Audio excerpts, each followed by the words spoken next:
So the question is, when you say life insurance is about cash flow, what do you mean? So the answer is, I say this commonly, that life insurance is about cash flow. So here's what I mean by that. So let's say a person has $1 million life insurance policy and it passed away. The family gets this $1 million, or the beneficiary gets this $1 million. Look, what you should not do is to take $500,000 and pay off the house, and another $300,000 and pay off this and do that, and now you're back to zero with no money.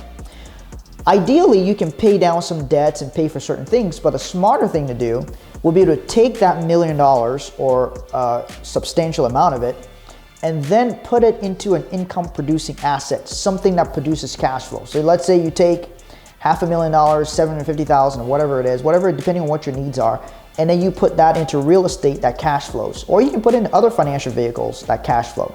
So now you can still get that cash flow, you maintain your standard of living without just blowing the $1 million because you need to pay off the house.